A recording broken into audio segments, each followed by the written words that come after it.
ആറ്റത്തിലുള്ള തന്മാത്രകളുടെ എണ്ണം എങ്ങനെ കണ്ടുപിടിക്കാം? അതുമായി ബന്ധപ്പെട്ട ഒരു കോൺസെപ്റ്റ് ആണ് റിലേറ്റീവ് അറ്റോമിക് മാസ് അല്ലെങ്കിൽ ആപേക്ഷിക അറ്റോമിക് മാസ് എന്ന് പറയുന്നത്. ആപേക്ഷിക അറ്റോമിക് മാസ് എങ്ങനെ കണ്ടുപിടിക്കാം എന്ന് ചോദിച്ചു കഴിഞ്ഞാൽ, ഏത് മൂലകത്തിന്റെ അറ്റോമിക് മാസ് ആണോ നമുക്ക് കണ്ടുപിടിക്കേണ്ടത്, ആ അറ്റോമിക് മാസിനെ ഒരു സ്റ്റാൻഡേർഡ് മൂലകത്തിന്റെ അറ്റോമിക് മാസുമായിട്ട് താരതമ്യം ചെയ്യാം. എന്നിട്ട് ആ സ്റ്റാൻഡേർഡിനേക്കാളും എത്ര മടങ്ങ് കൂടുതലാണ് ഈ കണ്ടുപിടിക്കേണ്ട മൂലകത്തിന്റെ അറ്റോമിക് മാസ് എന്ന് കണ്ടുപിടിക്കാം. ആ രീതിയിൽ അറ്റോമിക് മാസ് കണ്ടുപിടിക്കുന്നതിനെയാണ് ആപേക്ഷിക അറ്റോമിക് മാസ് അല്ലെങ്കിൽ റിലേറ്റീവ് അറ്റോമിക് മാസ് എന്ന് പറയുന്നത്. നമുക്കൊരു എക്സാമ്പിളിലൂടെ നോക്കാം. സോ ഇവിടെ ഈ റിലേറ്റീവ് അറ്റോമിക് മാസ് കണ്ടുപിടിക്കാനായിട്ട് ഒരു സ്റ്റാൻഡേർഡ് നമുക്ക് വേണം. ആ സ്റ്റാൻഡേർഡ് ആയിട്ട് നമ്മൾ യൂസ് ചെയ്യുന്നത് കാർബൺ 12 ആണ്. കാർബൺ 12നെയാണ് നമ്മൾ സ്റ്റാൻഡേർഡ് ആയിട്ട് ഉപയോഗിക്കുന്നത്. ഓക്കെ, അപ്പൊ നമുക്കറിയാം കാർബൺ എന്ന് പറയുമ്പോൾ അതിന്റെ അറ്റോമിക് നമ്പർ 6 ആണ്. അറ്റോമിക് മാസ് എന്ന് പറയുന്നത് 12 ആണ്. സോ കാർബണിന്റെ അറ്റോമിക് മാസ് 12 ആണ്. സോ ഈ 12 എന്ന് പറയുന്ന atomic mass 1, 2, 3, 4, 5, 6, 7, 8, 9, 10, 11 and 12.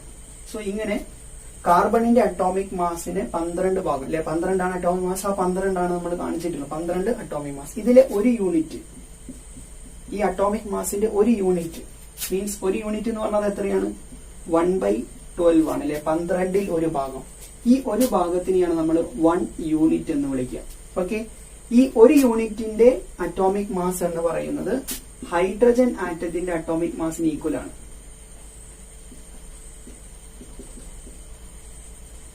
Hydrogen ആറ്റത്തിന്റെ atomic മാസിന് equal ആണ് ഈ കാർബണിന്റെ 12 അറ്റോമിക് മാസിലെ ഒരു യൂണിറ്റ് എന്ന് പറയുന്നത്. സോ ഇതിനെയാണ് നമ്മൾ സ്റ്റാൻഡേർഡ് ആയിട്ട് എടുക്കുക. ഈ ഒരു യൂണിറ്റിനേക്കാളും എത്ര മടങ്ങ് കൂടുതലാണ് മറ്റ് വാതകങ്ങൾ, മറ്റ് എലമെന്റിന്റെ അറ്റോമിക് മാസ് എന്ന് കണ്ടുപിടിക്കുക. ഒരു എക്സാമ്പിൾ നോക്കാം. ഇപ്പൊ എനിക്ക് അറ്റോമിക് മാസ്, ഇപ്പൊ ഹീലിയം നോക്കാം.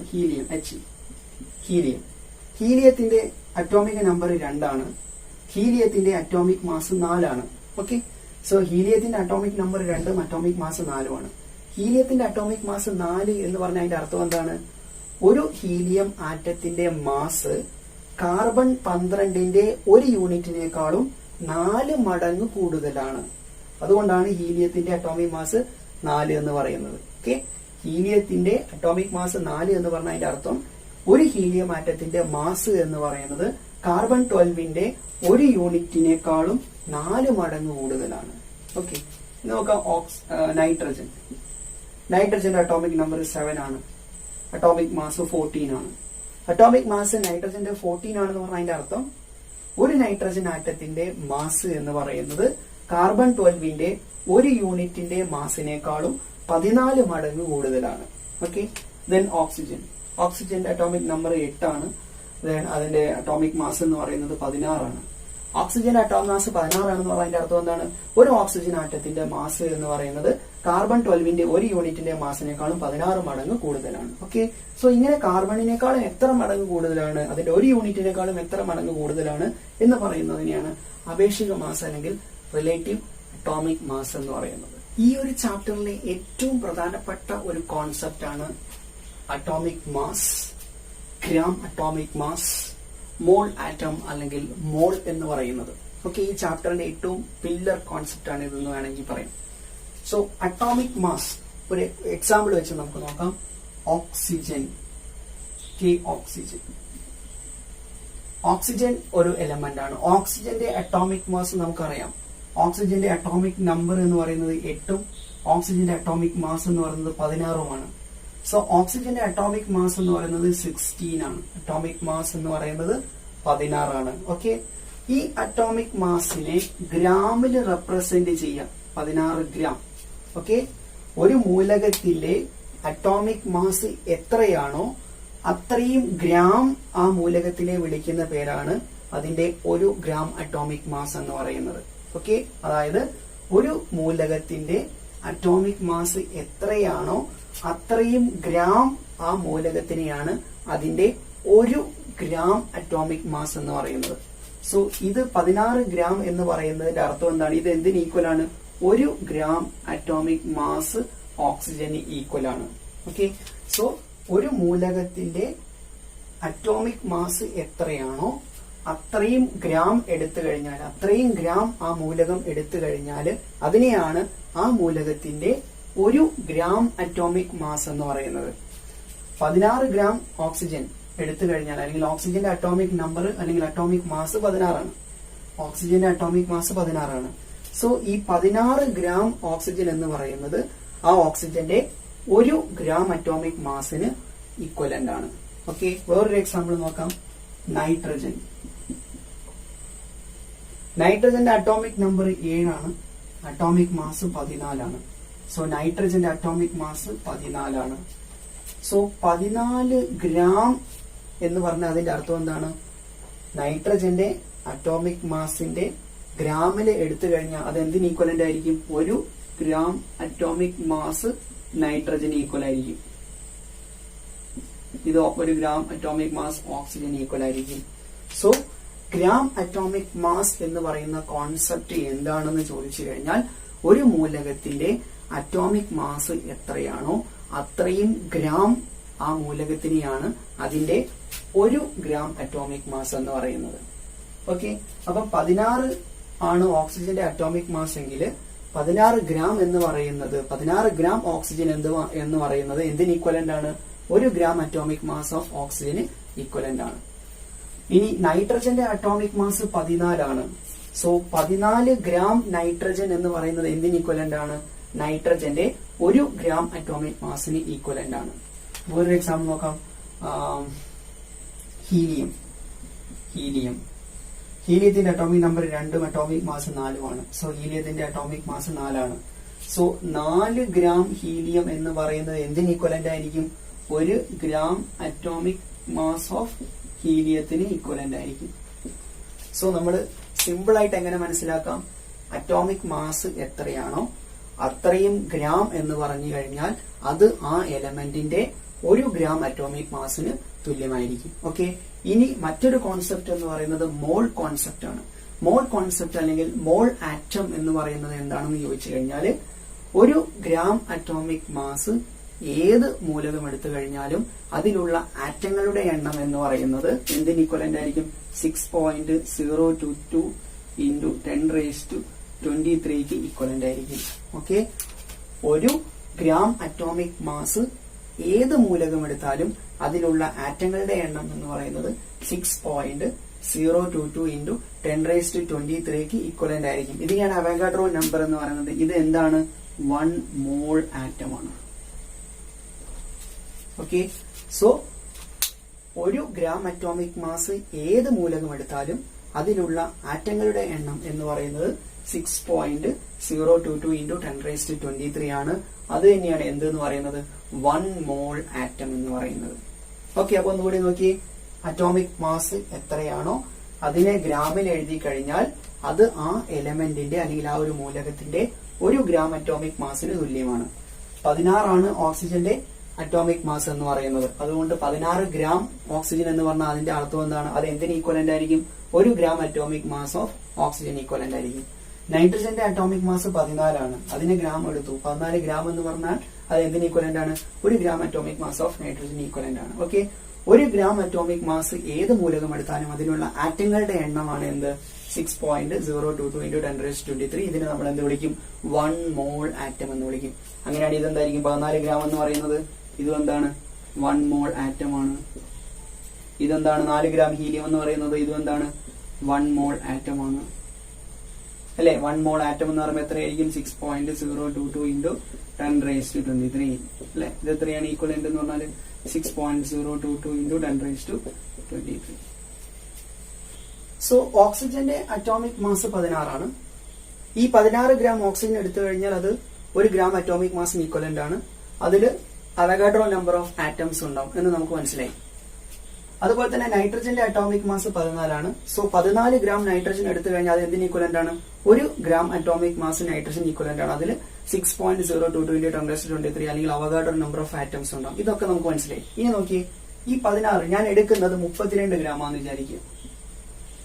32 ഗ്രാം ഓക്സിജൻ ഞാൻ എടുത്തു. ഓക്കെ, 32 ഗ്രാം ഓക്സിജൻ ഞാൻ എടുത്തിട്ടുണ്ട്. പക്ഷേ ഓക്സിജന്റെ അറ്റോമിക് മാസ് എന്താണ്? 16 ആണ് എന്ന് നമുക്കറിയാം. ഓക്സിജന്റെ അറ്റോമിക് മാസ് 16 ആണ്. സോ ഞാൻ എടുത്തിട്ടുള്ളത് എത്രയാണ്? 32 ഗ്രാം ആണ്. 16 ഗ്രാം ഞാൻ എടുത്തിട്ടുണ്ടെങ്കിൽ അത് എന്തിന് ഈക്വലന്റ് ആണ്? 1 ഗ്രാം അറ്റോമിക് മാസിന് ഈക്വലന്റ് ആണ്. പക്ഷെ ഇവിടെ ഞാൻ എടുത്തിട്ടുള്ളത് എത്രയാണ്? 32 ഗ്രാം ആണ്. സോ നമുക്ക് ആദ്യം എന്ത് കണ്ടുപിടിക്കണം? ഒരു ഗ്രാം അറ്റോമിക് മാസ് എത്രയാണെന്ന് കണ്ടുപിടിക്കണം. അപ്പൊ നമ്മൾ എങ്ങനെ കണ്ടുപിടിക്കും? തന്നിരിക്കുന്ന മാസ് അത് 32 ഗ്രാം ആണ് ഡിവൈഡഡ് ബൈ യഥാർത്ഥ അറ്റോമിക് മാസ് എത്രയാണ്? 16 ആണ്. അപ്പൊ 32/16 എത്ര ആൻസർ കിട്ടുക? 2. ഓക്കെ, അപ്പൊ ഇതെന്താണ്? 2 ഗ്രാം അറ്റോമിക് മാസ് ആണ്. ക്ലിയർ? അതേപോലെ തന്നെ 14 ഞാൻ 28 ഗ്രാം എടുത്തു എന്ന് വിചാരിക്കുക. 14 ഗ്രാം എടുത്തിട്ടുണ്ടെങ്കിൽ എനിക്ക് എന്ത് പറയാം? അത് 1 ഗ്രാം അറ്റോമിക് മാസിന് തുല്യമാണ്. പക്ഷെ ഞാൻ എടുത്തിട്ടുള്ള എത്രയാണ്? 22 ഗ്രാം ആണ്. അപ്പൊ 28 ഗ്രാം എടുത്തു കഴിഞ്ഞാൽ അത് ആദ്യം എത്ര ഗ്രാം അറ്റോമിക് മാസ് ആണെന്ന് അറിയണം. അപ്പൊ എന്ത് ചെയ്യണം? തന്നിരിക്കുന്ന mass divided by atomic mass എത്രയാണ്? 14. അപ്പൊ എത്ര കിട്ടി? അതും 2 കിട്ടി. എത്രയാണ്? 2 ഗ്രാം അറ്റോമിക് മാസ് ആണ്. ഇനിയിപ്പോ ഹീലിയത്തിന്റെ കേസ് നോക്കി. ഞാൻ 40 ഗ്രാം എടുത്തു ഹീലിയം. 4 ഗ്രാം ആണെങ്കിൽ എനിക്ക് എന്ത് പറയാം? 1 ഗ്രാം അറ്റോമിക് മാസിന് തുല്യമാണ്. പക്ഷെ ഞാൻ എടുത്തിട്ടുള്ള എത്രയാണ്? 40 ഗ്രാം ആണ്. അപ്പൊ ആദ്യം ഈ 40 ഗ്രാം എത്ര ഗ്രാം അറ്റോമിക് മാസ് ആണെന്ന് കണ്ടുപിടിക്കണം. അതെങ്ങനെ കണ്ടുപിടിക്കും? തന്നിരിക്കുന്ന മാസം 40 ആണ്. അതേ ഡിവൈഡഡ് ബൈ അറ്റോമിക് മാസ് നമുക്ക് എന്തറിയാം? 4 ആണ്. അപ്പൊ 40/4 എത്രയാണ്? 10 ഗ്രാം അറ്റോമിക് മാസ്. ഇനി ഇത് എത്ര മോൾ ആണെന്ന് എങ്ങനെ കണ്ടുപിടിക്കും? എത്ര മോൾ ആറ്റം ഉണ്ട് എന്ന് എങ്ങനെ കണ്ടുപിടിക്കും? 2 ഗ്രാം അറ്റോമിക് മാസ് ആണ്. 1 ഗ്രാം അറ്റോമിക് മാസിൽ 6.022 × 10⁻23 ഉണ്ടാവും, അല്ലെങ്കിൽ 1 മോൾ ആറ്റം ഉണ്ടാവും. ഇത് 2 എണ്ണം ഉണ്ട്. അപ്പൊ എന്തായിരിക്കും? 2 മോളാണ്. ഇതും 2 ഗ്രാം അറ്റോമിക് മാസ് ആണ്. അപ്പൊ എത്രയാണ്? 2 മോളാണ്. ഇതും 10 ഗ്രാം അറ്റോമിക് മാസ് ആണ്. അപ്പൊ ഇത് എത്ര മോളാണ്? 10 മോളാണ്. 2 മോൾ എന്ന് പറയുമ്പോൾ എങ്ങനെ എഴുതും? 2 × 6.022 × 10⁻23 അല്ലെ? 6.022 × 10⁻23 എന്ന് പറഞ്ഞാൽ 1 മോളാണ്. അപ്പൊ 2 മോളാകുമ്പോ 2 × 2 മോൾ എന്ന് പറയുമ്പോൾ നമ്മൾ എഴുതും 2 ദാറ്റ് ഈസ് 2 × 6.022 × 10⁻23. 10 മോൾ എന്ന് പറയുമ്പോൾ 1 മോള് 6.022 × 10 മോൾ എന്ന് പറയുമ്പോൾ എന്ത് ചെയ്യും? 10 × 6.022 × 10⁻23. ഇത്രയേ ഉള്ളൂ ഗ്രാം അറ്റോമിക് മാസ് എന്നുള്ള കോൺസെപ്റ്റ്. അപ്പൊ ഇതിൽ മനസ്സിലാക്കേണ്ട കാര്യം ഇത്രയേ ഉള്ളൂ. അറ്റോമിക് മാസ് എത്രയാണോ അതിനെ നമ്മൾ ഗ്രാമിൽ എടുത്തു കഴിഞ്ഞാൽ അതിനെയാണ് 1 ഗ്രാം അറ്റോമിക് മാസ് എന്ന് പറയുന്നത്. ഓക്കെ, 1 GAM എന്ന് പറയും. 1 ഗ്രാം അറ്റോമിക് മാസ് ഏത് മൂലകം എടുത്താലും അതില് അവഗാഡ്രോ നമ്പർ, അതായത് 6.022 × 10⁻23 അത്രയും ആറ്റം ഉണ്ടാവും. അതിനെയാണ് നമ്മൾ എന്ത് വിളിക്കുക? 1 മോൾ ആറ്റം എന്ന് വിളിക്കുക. ക്ലിയർ? പക്ഷെ ഇവിടെ ഞാൻ എടുത്തത് 32 ഗ്രാം ആണ്. 16 ഗ്രാം എടുത്തിട്ടുണ്ടെങ്കിൽ എനിക്ക് എന്ത് പറയാം? 1 ഗ്രാം അറ്റോമിക് മാസ് ആണ്. പക്ഷെ ഇവിടെ 32 ആണ് എടുത്തിട്ടുള്ളത്. അപ്പൊ അത് എത്ര ഗ്രാം അറ്റോമിക് മാസ് ആണെന്ന് കണ്ടുപിടിക്കണം. അതെങ്ങനെ കണ്ടുപിടിക്കുക? തന്നിരിക്കുന്ന mass divided by atomic mass. അങ്ങനെ ചെയ്തു കഴിഞ്ഞാൽ എനിക്ക് എത്ര ഗ്രാം ആണ് കിട്ടി? 2 ഗ്രാം അറ്റോമിക് മാസ് ആണ് കിട്ടി. 2 gram atomic mass. 1 gram atomic mass 1 മോളാണ്. അപ്പൊ 2 എണ്ണം 2 മോളാണ്. 2 മോൾ എന്ന് പറഞ്ഞാൽ എത്രയാണ്? 2 × 6.022 × 10⁻23. ഇങ്ങനെ നമുക്ക് എളുപ്പത്തിൽ എന്ത് ചെയ്യാം? ഈസി ആയിട്ട് കണ്ടുപിടിക്കാം. ഒരു ചോദ്യം നോക്കിയേ. 230 ഗ്രാം സോഡിയം. എന്റെ കയ്യിൽ 230 ഗ്രാം സോഡിയം ഉണ്ട് അല്ലെ? ഞാനൊരു ബക്കറ്റ് ആയിട്ട് പോവാണെന്ന് വിചാരിക്കുക. എന്റെ കയ്യിലുള്ള ബക്കറ്റിൽ 230 ഗ്രാം സോഡിയം ഉണ്ട്. വളരെ സോഫ്റ്റ് ആയിട്ടുള്ള മെറ്റൽ ആണല്ലോ സോഡിയം എന്നൊക്കെ അറിയാലോ. അപ്പൊ 230 ഗ്രാം സോഡിയം എന്റെ കയ്യിലുണ്ട്.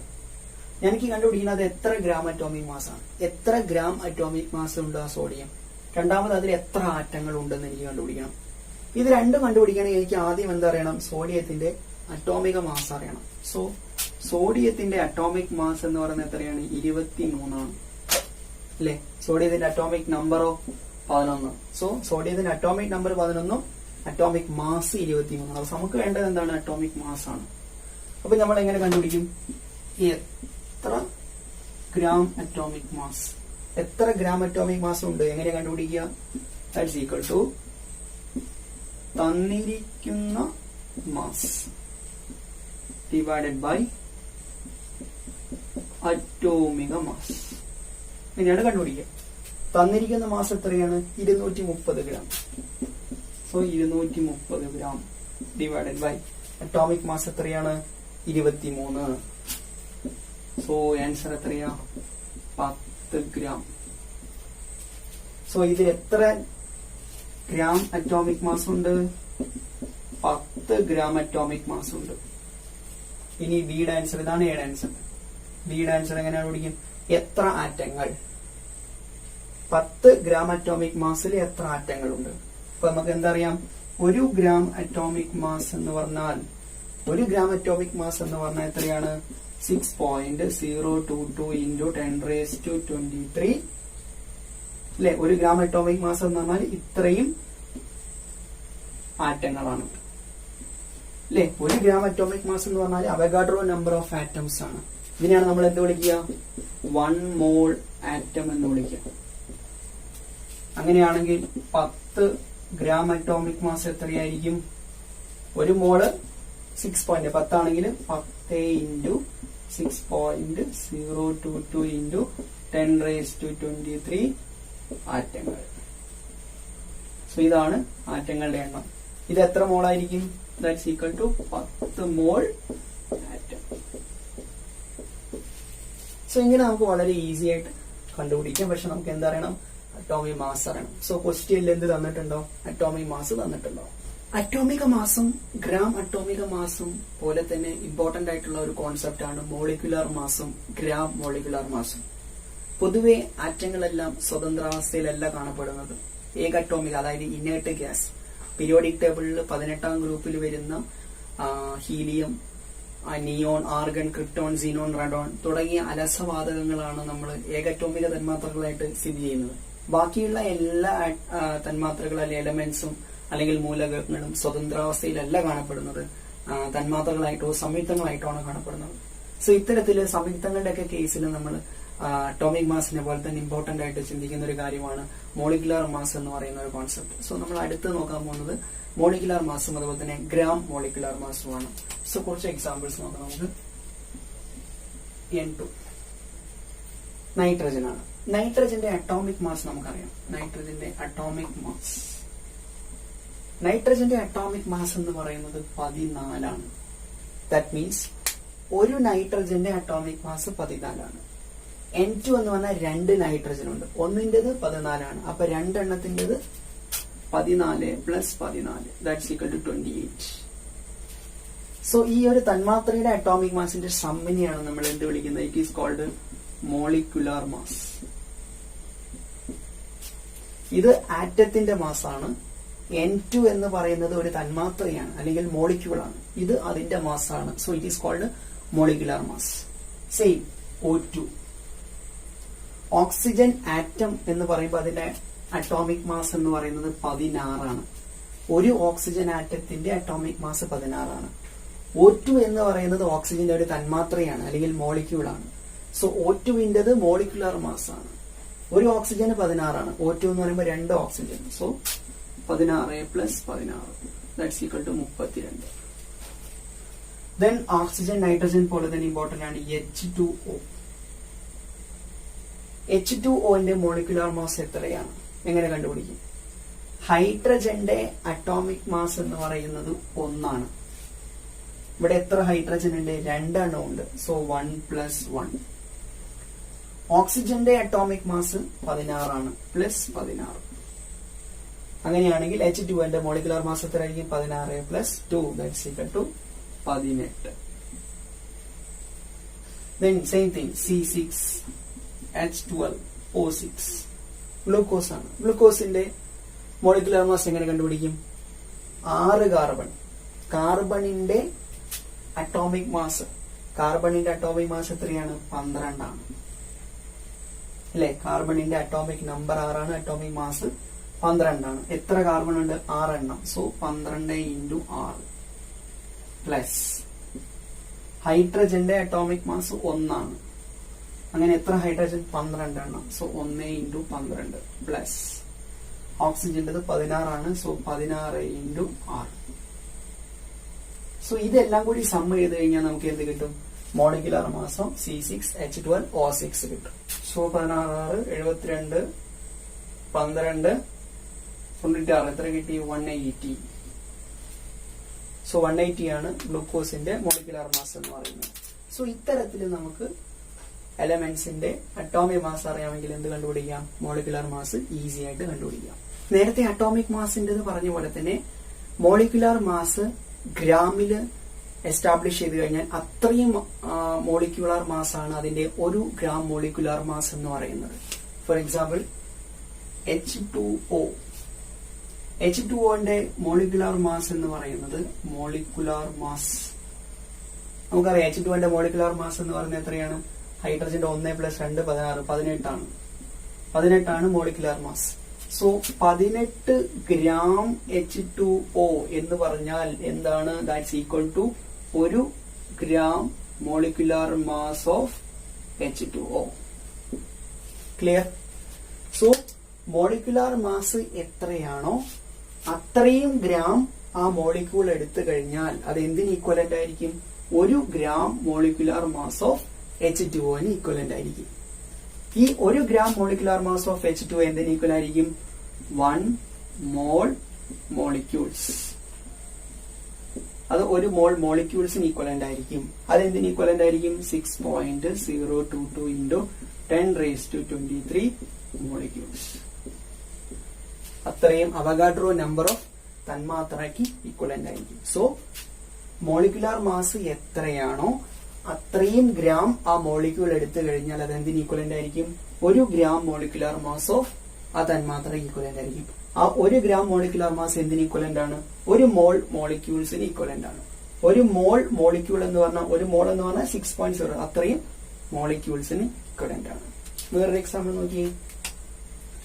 C6H12O6 ഗ്ലൂക്കോസ് ആണ്. ഗ്ലൂക്കോസിന്റെ മോളിക്കുലാർ മാസ് എന്ന് പറയുന്നത് മോളിക്കുലാർ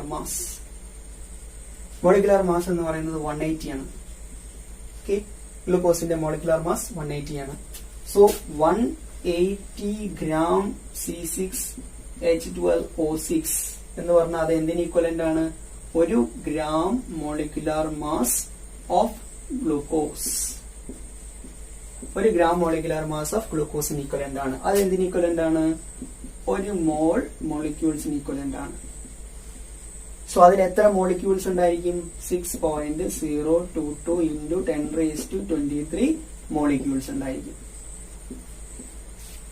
ഓക്കെ, സോ ഇത്രയുമാണ് ഗ്രാം മോളിക്കുലാർ മാസ് എന്നുള്ള കോൺസെപ്റ്റ്. അപ്പൊ നമ്മൾ ശ്രദ്ധിക്കണം, അറ്റോമിക് മാസിനെ ഗ്രാമിൽ പ്രസ്താവിച്ചു കഴിഞ്ഞാൽ അത് 1 ഗ്രാം അറ്റോമിക് മാസ് ആണ്. അതിൽ 6.022 into 10⁻23 അത്രയും ആറ്റംസ് ഉണ്ടായിരിക്കും. ഓക്കെ, ഇനി മോളിക്കുലാർ മാസ് എത്രയാണോ അത്രയും ഗ്രാം എന്ന് പറയുന്നത് 1 ഗ്രാം മോളിക്കുലാർ മാസ് ആണ്. 1 ഗ്രാം മോളിക്കുലാർ മാസ് ഏത് മോളിക്യൂൾ എടുത്താലും അതിൽ അവഗാഡ്രോ നമ്പർ ഓഫ് തന്മാത്രകൾ ഉണ്ടായിരിക്കും, അല്ലെങ്കിൽ 1 മോൾ മോളിക്യൂൾസ് ഉണ്ടായിരിക്കും. മറ്റൊരു ക്വസ്റ്റ്യൻ നോക്കൂ. 280 ഗ്രാം N2 നൈട്രജൻ, അതിന്റെ ഗ്രാം മോളിക്കുലാർ മാസ് എത്രയാണ്? അതിൽ എത്ര N2 തന്മാത്രകളുണ്ട്? അതിന്റെ ഗ്രാം അറ്റോമിക് മാസ് എത്രയാണ്? അതിൽ എത്ര N2 ആറ്റങ്ങളുണ്ട്? നമുക്ക് ഈസി ആയിട്ട് കണ്ടുപിടിക്കാം. ഒന്നാമത്തെ ക്വസ്റ്റ്യൻ, എത്ര ഗ്രാം മോളിക്കുലാർ മാസ് എന്നെങ്ങനെ കണ്ടുപിടിക്കാം? സെയിം, തന്നിരിക്കുന്ന mass divided by molecular mass ആണ് കണ്ടുപിടിക്കേണ്ടത്. അപ്പൊ എന്ത് ചെയ്ത് മോളിക്കുലാർ മാസ് തന്നിരിക്കുന്ന മാസ് 280 ഗ്രാം ആണ്. നൈട്രജന്റെ മോളിക്കുലാർ മാസ് കണ്ടുപിടിക്കണം. നൈട്രജൻ ആറ്റത്തിന്റെ അറ്റോമിക് മാസ് എത്രയാണ്? N2 അല്ലേ? 14 ആണ്. 14 + 14 എത്ര കിട്ടി? 28 ആണ് അതിന്റെ molecular mass. So molecular mass എത്രയാണ്? 28 ആണ്. So answer 10 gram. സോ എത്ര GMM ആണ്? 10 ഗ്രാം GMM ആണ്. അങ്ങനെയാണെങ്കിൽ അതിൽ എത്ര നൈട്രജൻ തന്മാത്രകൾ ഉണ്ടായിരിക്കും? 10 into 6.022 into 10⁻23 N2 തന്മാത്രകൾ ആണ് ബി ക്വസ്റ്റ്യൻ. ഇത് എന്തിന് ഈക്വലന്റ് ആയിരിക്കും? 10 മോൾ N2 തന്മാത്രകൾ. ക്ലിയർ? സി ക്വസ്റ്റ്യൻ, എത്ര ഗ്രാം അറ്റോമിക് മാസ് ആണ്? എങ്ങനെ കണ്ടുപിടിക്കും? സി ക്വസ്റ്റ്യൻ എങ്ങനെ കണ്ടുപിടിക്കാം? തന്നിരിക്കുന്ന mass divided by atomic mass. തന്നിരിക്കുന്ന മാസ് 280 ആണ്. 280 ഗ്രാം. അറ്റോമിക് മാസ് 14 ആണ്. സോ എത്ര കിട്ടി? 20. സോ എത്ര ഗ്രാം അറ്റോമിക് മാസ് ആണ്? 20 ഗ്രാം ആണ്. അങ്ങനെയാണെങ്കിൽ അതിൽ എത്ര നൈട്രജൻ ആറ്റങ്ങൾ ഉണ്ടായിരിക്കും? 20 into 6.022 into 10 raised to 23 nitrogen ആറ്റങ്ങൾ. ഇതെന്തിന് ഈക്വലന്റ് ആയിരിക്കും? 20 മോൾ നൈട്രജൻ ആറ്റങ്ങൾ. സോ ഇങ്ങനെ നമുക്ക് ഈസി ആയിട്ട് അവോഗാഡ്രോ നിയമം അനുസരിച്ച് മർദ്ദവും താപനിലയും സ്ഥിരമായിരിക്കുന്ന സമയത്ത് ഒരു വാതകത്തിന്റെ വ്യാപ്തം എന്ന് പറയുന്നത് തന്മാത്രകളുടെ എണ്ണത്തിന് അനുസരിച്ചിരിക്കും. തന്മാത്രകളുടെ എണ്ണം കൂടുമ്പോൾ വ്യാപ്തം കുറയും, തന്മാത്രകളുടെ എണ്ണം കുറയുമ്പോൾ വ്യാപ്തം കുറയും. അങ്ങനെയാണെങ്കിൽ ഏത് വാതകം എടുത്താലും അതിന്റെ താപനിലയും മർദ്ദവും സ്ഥിരമായിരിക്കുമ്പോൾ അതിലുള്ള തന്മാത്രകളുടെ എണ്ണം സ്ഥിരമായിരിക്കും, അല്ലെ? ഇങ്ങനെ തന്മാത്രകളുടെ എണ്ണം സ്ഥിരമാണെങ്കിൽ അതിന്റെ വ്യാപ്തവും സ്ഥിരമായിരിക്കും, അല്ലെങ്കിൽ ഈക്വൽ ആയിരിക്കും. ഈ ഒരു കോൺസെപ്റ്റിനെയാണ് മോളാർ വ്യാപ്തം എന്ന് പറയുന്നത്. അതായത് താപനിലയും മർദ്ദവും സ്ഥിരമായിരിക്കുന്ന സമയത്ത് ഏതൊരു വാതകത്തിന്റെയും ഒരു മോൾ എടുത്തു കഴിഞ്ഞാൽ അതിലെ തന്മാത്രകളുടെ എണ്ണവും വ്യാപ്തവും തുല്യമായിരിക്കും. ഈ ഒരു കോൺസെപ്റ്റിനെയാണ് മോളാർ വ്യാപ്തം എന്ന് പറയുന്നത്. ഈ മോളാർ വ്യാപ്തത്തിനെ STPയിൽ പ്രയോഗിച്ചു കഴിഞ്ഞാൽ, സ്റ്റാൻഡേർഡ് ടെമ്പറേച്ചർ ആൻഡ് പ്രഷർ എന്നതിലേക്ക് പ്രയോഗിച്ചു കഴിഞ്ഞാൽ അതിലെ വ്യാപ്തം എന്ന് പറയുന്നത് 22.4 ലിറ്റർ ആയിരിക്കും. അതായത് 273 kelvin temperature, 1 atmospheric pressure. Okay, 273 kelvin ടെമ്പറേച്ചറും 1 ATM പ്രഷറും, ഇതിനെയാണ് നമ്മൾ STP എന്ന് പറയും, standard temperature and pressure. 273 kelvin താപനിലയിലും 1 ATM പ്രഷറിലുമുള്ള ഏതൊരു വാതകത്തിന്റെയും ഒരു മോൾ എടുത്തു കഴിഞ്ഞാൽ, ഒരു മോൾ എടുത്തു കഴിഞ്ഞാൽ അതിന്റെ വ്യാപ്തം അഥവാ വോളിയം എന്ന് പറയുന്നത് 22.4 ലിറ്റർ ആയിരിക്കും. ഇതിനെയാണ് നമ്മൾ മോളാർ വ്യാപ്തം എന്ന് പറയാം. സോ STPയിൽ സ്ഥിതി ചെയ്യുന്ന ഏതൊരു വാതകത്തിന്റെയും ഒരു മോൾ എടുത്തു കഴിഞ്ഞാൽ അതിന്റെ വ്യാപ്തം അഥവാ വോളിയം എന്ന് പറയുന്നത് 22.4 ലിറ്റർ ആയിരിക്കും. ഇതിനെയാണ് മോളാർ വ്യാപ്തം എന്ന് പറയുന്നത്. ഇത് അവഗാഡ്രോ നിയമത്തിന്റെ ബേസിൽ കൊണ്ടുവന്നേക്കുന്ന ഒരു കോൺസെപ്റ്റ് ആണ്. സോ STPയിൽ 22.4 ലിറ്റർ വാതകം എന്ന് പറഞ്ഞാൽ അതിന്റെ അർത്ഥം എന്താണ്? അത് ഒരു മോളാണ്, അല്ലെ? STPയിൽ 22.4 ലിറ്റർ ഏത് വാതകം എടുത്താലും അത് എത്രയാണ്? ഒരു മോളാണ്. അങ്ങനെയാണെങ്കിൽ STPയിൽ 44.8 ലിറ്റർ വാതകം എടുത്താൽ അത് എത്ര മോളായിരിക്കും? എങ്ങനെയാ കണ്ടുപിടിക്കുക? 44.8 ലിറ്റർ തന്നിരിക്കുന്ന വ്യാപ്തം ഡിവൈഡഡ് ബൈ STPയിലെ വ്യാപ്തം എത്രയാണ്? 22.4. എത്ര ആൻസർ കിട്ടി? 2 മോൾ. ഓക്കെ, അങ്ങനെയാണെങ്കിൽ STPയിൽ സ്ഥിതി ചെയ്യുന്ന 224 ലിറ്റർ വാതകം എത്ര മോളാന്ന് എങ്ങനെ കണ്ടുപിടിക്കുക? തന്നിരിക്കുന്ന ലിറ്റർ 224 ലിറ്റർ ഡിവൈഡഡ് ബൈ STPയിലെ വ്യാപ്തം എത്രയാണ്? 22.4. ദാറ്റ്സ് ഈക്വൽ ടു 10 മോൾ. ഇങ്ങനെ നമുക്ക് STPയിലുള്ള വ്യാപ്തം വെച്ചിട്ട് എന്ത് കണ്ടുപിടിക്കാം? മോള് കണ്ടുപിടിക്കാം. മോള് തന്നു കഴിഞ്ഞാൽ നമുക്ക് STPയിലുള്ള വ്യാപ്തം വോളിയം ഉണ്ടെങ്കിലും കണ്ടുപിടിക്കാം. 28 ഗ്രാം നൈട്രജൻ,